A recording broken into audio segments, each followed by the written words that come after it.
this one was a main story that I will forever remember for the rest of my life. I am scarred. Hey guys, what's up? So welcome back to a video. I'm in my fort today. So listen, I started door dashing. I thought it was great until about like now. So I've been door dashing for about a month, I guess. I've had a lot of interesting experiences already, and it's only been like a month and a half maybe. So I wrote down 10 DoorDash horror stories and what I had to do and how I overcame them and stuff. So let's just start out with this one. Okay, so one of the first ever DoorDashes that I had was I had to deliver a pizza. I was like, okay, great. So I get in the car, I go to the pizza place, and I get the pizza, fine, everything's dandy. And then I start like trying to go find the house. Now, it gives me the address, and like I pull up in this parking lot. It had like RVs. It was very country, rundown kind of place. I was like, what is this? And turns out I had to deliver it to an RV, and you know, RVs don't have mailboxes, so like they had to give me a guesstimate address and then like say what RV was there. So I had to call the guy, you know, text him and everything, but eventually, you know, he met me outside and everything was great. They had a little exchange, it was great. And it all worked out. So that was the first and probably the last time I will ever go to an RV delivery that I got. I mean, you can't really pick and choose what deliveries you get. You can only pick and choose by the money it gives you. So yeah. The second story, when I was again first starting out, I had to go to an apartment building complex. Now, apartment building complexes are horrible. There are so many buildings, and like you have to be looking dodgy and like kind of be looking through the window, looking at all the numbers, and people walk around and like, what is this person doing? Are we about to get like shot or something? And I'm like, no, I'm just trying to, you know, find this person for food. So it was a nightmare. I had to call the person. I was like, what building are you in? Because the back was the front, and I arrived at the back and it was the front and I didn't know. And apartments were very hard, and I didn't grow up in an apartment. I didn't live in an apartment at all. I didn't know how apartments worked until now.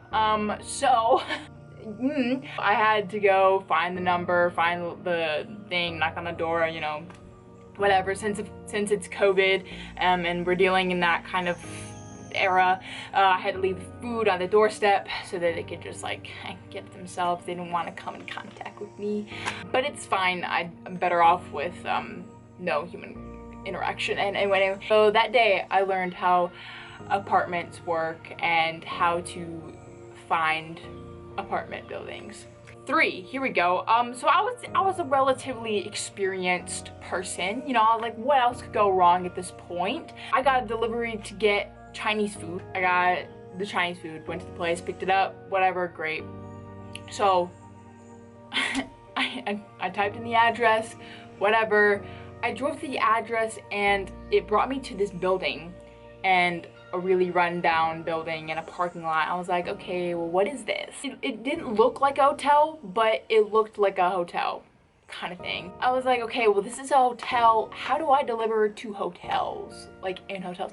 And so I texted the person. I was like I'm outside, like, you know, you can come meet me. And they're like, no, deliver it to me here in the hotel. So I was like, okay, people are really lazy. Either that or something else was going on, which I'll get to in a minute. So I was like, all right. It was a really run down, like sketchy area. I was scared. There was a guy looking at me from the window. I go in there, go to the front desk. I asked the lady, listen, I'm a DoorDasher. I'm trying to deliver food to this person. What room and where are the elevators? And so she pointed me to them, and I got on the sketchy elevators. Like, these were the elevators that were like, you felt like you were gonna die and be trapped and suffocate for the rest of your life in there. So I get on the elevator, and then I typed in whatever I needed to type in floor 3, I think it was on. And so I was like, okay, here we go. I called Haley on my phone because I was like, this is sketchy, I need someone on the phone. So I called her. Then I found the hotel room number that they gave to me, and I put the food on the floor, swiped it, texted them. Mind you, this hotel smelled so much like weed and cigarette smoke and like all of the above. So I was scared that someone is gonna like try to like get me, or like, you know, be doing something to me. I'm a white woman, freaking, I don't, you know, multiple things can happen to me. I don't know, I was raised to believe things would happen to me if I was, you know, alone, which I was. So again, still scared. So I dropped the food off, ran back to the elevators, clicked like the 1 button, was still on the phone, still on FaceTime, and then I got in my car, typed in the address. The guy was still looking and staring at my truck, the car that I got into, and he was like on the phone to somebody. And I was like, okay, this is just really weird. So I got out there as fast as possible. Hotels are not fun, especially in sketchy areas. Okay, so this one was a main story that I will forever remember for the rest of my life. I am scarred. So I get an order to go to Buffalo Wild Wings. Great, perfect, fine. Buffalo Wild Wings has like a $9 delivery. Great, I'm happy. I get the food, I get in my truck, and I type in the address and I go.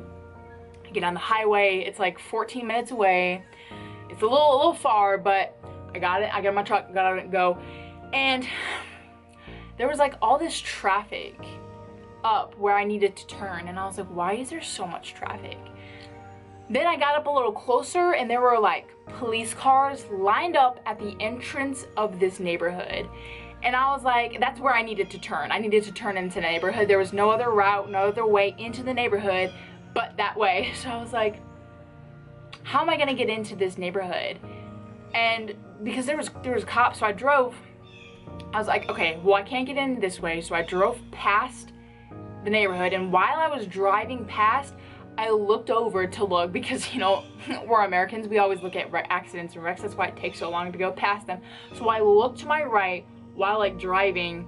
Don't do this, ladies and gentlemen, but I looked over to my right. I see a car door open, and then a guy laying, like, there was like a white sheet over a body on the ground with blood stain on it. And there was only one car there, so like somebody could have gotten shot, which I believe to think, because there was only like one red patch. Somebody, you know, could have just like done like a little hit and run. I don't know, but there was a body on the ground, and like there were cops everywhere and ambulances, and I was sitting there like, holy crap. The people that I was trying to get food to were like, I called them 3 times, texted them 3 times, no answer, nothing. So I was like, so then I started thinking to myself, I was like, what if this order was to that person that like just got demolished and is dead? Or maybe it was like a family member or something. So the people who I ended up Doordashing to never responded to me. And then like Doordash was like, okay, it's fine, they're not responding, whatever, go home and keep the food. So I got a free meal and saw a dead body in the same day. That was a really traumatizing story, but that is what happened. I mean, I can't really make this stuff up. Like, it's crazy. Another story was when I was doing a ride along with my dad. He drove in the passenger seat, and I drove because I showed him what the app was like. And I got an order to go to Zaxby's, I think. And so I go to Zaxby's, pick up the food. See, it's always easy breezy when I'm going and picking up the food. There's no issues. It's until I have to go to the people's house, trailer, RV, whatever. It's that where I have the problem, the issues to get to. Anyway, so I go there. I type in the address to deliver this, the Zaxby's, and so I go, and it ends up leading me to the National Guard armory that's stationed near me. And I was like, okay, so we went in there and there was one guy and he came out, he's like, hey, are you looking to join? I was like, I'm just trying to deliver food to this guy, whatever his name was. He was like, well, I'm the last one in there, so I don't know what or who typed in, might have been a wrong address. And I was like, great. So I was panicking. I was trying to call this person. The armory was closing, so I had to leave. So I was like sitting at a stop sign and I was like trying to call him, whatever. This guy who ordered the food ended up telling me the wrong address and getting stuck in the elevator. So he had his friend text me the address of where they actually were, which was like 30 to 20 minutes in the other direction. I ended up delivering it to another hotel, but he actually ended up coming outside, so I didn't have to go in and do all that stuff. So that was fine. Whatever, he ended up giving me like an extra bonus tip, so that was great.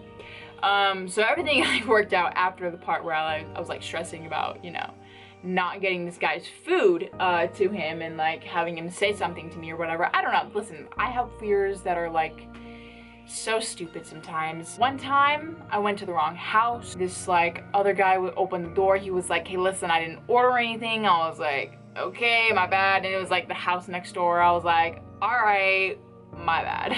I delivered to the wrong house one time. That was once. Another story was I had to go pick up Chick-fil-A and bring it to this person. I was like, okay, Chick-fil-A's nice, whatever, $8, pick it and go. So I got it, got the Chick-fil-A, waited in line forever because Chick-fil-A lines are so long. I was like, all right, so I type in the address, I go to the address, take a left where it tells me to take a left at, and I'm in this like 3-trailer driveway road thing. And I was like, all right, well, which one are you? Because it just gives me an address. It doesn't give me like a house number or whatever. So I ended up sitting there for a couple of minutes and this construction worker comes up to my window, scares the crap out of me.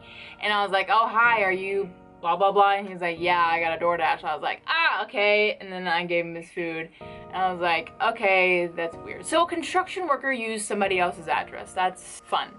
Let's see, one time there was a road that was closed and like it literally had a full-on road closed sign. And so I was like, well, crap. And again, there's no other way to get to this neighborhood. It's just this road and that's it. And I was like, I'm really tired of these houses not being able to be reached. So, gosh, man, so I was like, all right, well, the road sign is kind of to the right. So honestly, I'm about to just go around it at this point. So I was like stopping right in front of the closed road sign.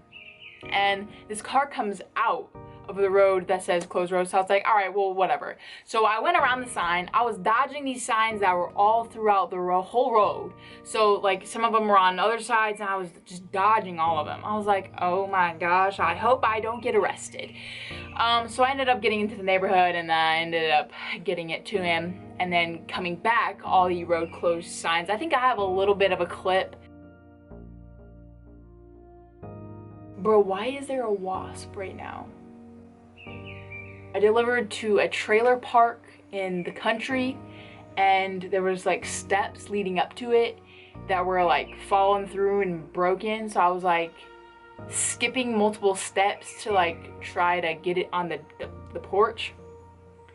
It was a lot. It was a lot. I didn't want to fall through the stairs and just like make it worse. So I was just like being very, very cautious. But yeah, it was like really far in the country.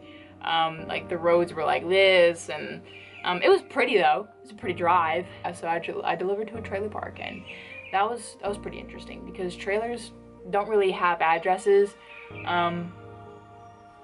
They're kind of just like there, I guess. I mean, some of them, like all the mailboxes are like in a line. Anyways, okay, and the last horror story was I got an order to go pick up food, got the food, and I went to the address and it sent me to this random guy's house who didn't order the food. And he was like, yeah, like these mailboxes aren't registered on Google Maps yet. And so they're all messed up. I was like, oh, that's great. So I was driving around the neighborhood until I found the number. It was like, it went like 18, 14, 15, 16, and I needed to go to 16. So it was just a mess. It was just a mess. But I ended up, all these orders, I ended up getting it to the person one way or another. Well, except for the guy that was laying on the ground dead. I mean, I don't know, this, all that, that story just distresses me out just thinking about it. But, so I hope you guys enjoyed my horror stories. I can laugh about it now because I lived through that. But if you're going to do DoorDash, just be prepared to walk into something, anything really. Just be prepared. Like, don't go into thinking, oh, this is gonna be easy, because it's definitely not. Also, DoorDash is a very unstable job unless you live in like New York City or like some city that's always going. Everything is linked down in the description below, including my Patreon page. If you want to go support, you can. I post videos on there as well. I have a GoFundMe for college, and my Instagram is also down below, so if you want to go check out the cool pictures and stuff that I post, you can. Enjoy life and live it up, guys. I'll see you guys in the next video.